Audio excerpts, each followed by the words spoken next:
कांग्रेस के पूर्व अध्यक्ष राहुल गांधी कोरोना पॉजिटिव हो गए हैं। इसकी जानकारी उन्होंने ट्विटर पर दी है। राहुल गांधी ने हाल ही में बंगाल चुनाव में रैली की थी और कोरोना के बढ़ते असर को देखते हुए सभी रैलियों को रद्द कर दिया था।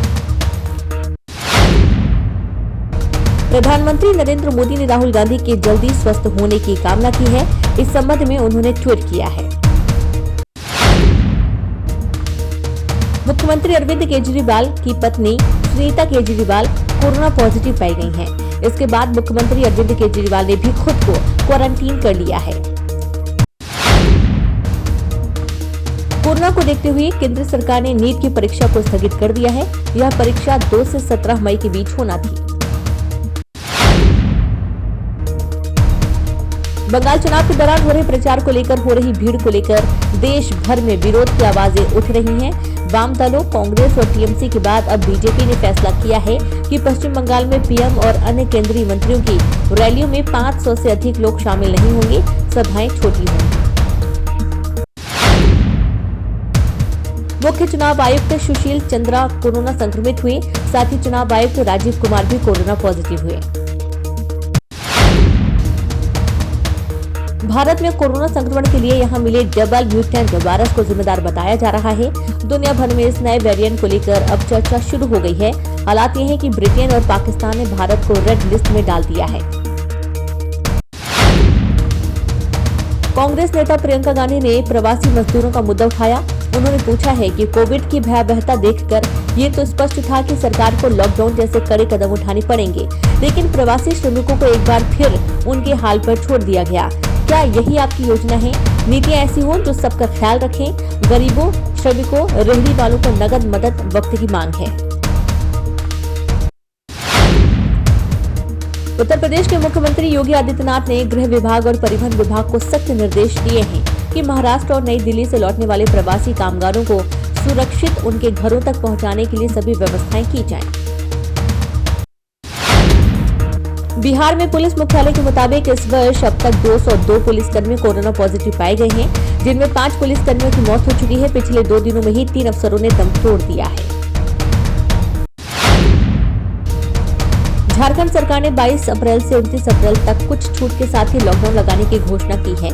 आवश्यक सेवाओं की अनुमति रहेगी, धार्मिक स्थल खुले रहेंगे, लेकिन लोगों के इकट्ठे होने की अनुमति नहीं होगी।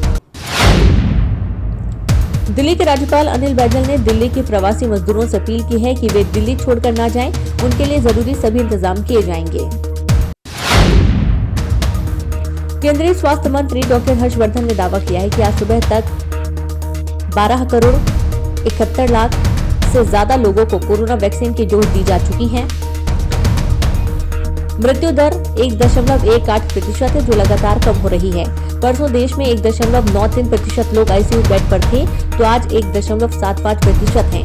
परसों वेंटिलेटर पर 0.40% लोग थे, आज भी नहीं है। कोरोना वायरस के बढ़ते संक्रमण के चलते मध्य प्रदेश के कई जिलों में कोरोना कर्फ्यू लगाया गया है, लेकिन श्योपुर के व्यापारी और दुकानदार लॉकडाउन हटाने की मांग पर अड़ गए हैं और स्थानीय कांग्रेस विधायक भी उनके समर्थन में आ गए हैं। महाराष्ट्र के पूर्व मुख्यमंत्री देवेंद्र फडणवीस के भतीजे तन्मय को लेकर हंगामा मचा है। 23 साल के इस युवा को दोनों वैक्सीन लगाई गई है, जबकि अभी तक 45 साल के लोगों को वैक्सीन लगाने की अनुमति है। कांग्रेस और एनसीपी ने इस मामले में कार्रवाई की मांग की है।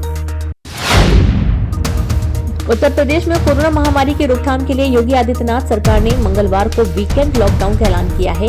इससे पहले योगी सरकार ने एक दिन यानी कि रविवार को लॉकडाउन का ऐलान किया था, लेकिन आज इसमें शनिवार को भी शामिल कर लिया गया है। लॉकडाउन के बाद एमपी के मजदूरों के दिल्ली से वापस ला रही बस ग्वालियर झांसी हाईवे पर स्थित जोरासी घाटी पर पलट गई, जिसमें 3 मजदूरों की मौत हो गई। साथ ही कई मजदूर घायल हो गए हैं। बस ओवरलोडेड थी। भोपाल के शमशानों में शवों को जलाने के लिए कम पड़ गई लकड़ियां। होशंगाबाद से मंगाई जा रही है लकड़ियां। छत्तीसगढ़ के बीजापुर नगर निगम ने एक अनोखा तरीका अपनाया है, जिसकी खूब चर्चा हो रही है। यहाँ वैक्सीन लगवाने पर 2 किलो टमाटर आदिवासियों को दिया जा रहा है। सेंसेक्स 243 पॉइंट फिसलकर 47,700 पर बंद। निफ्टी भी 14,300 के नीचे आया। आईटी शेयरों ने बनाया दबाव।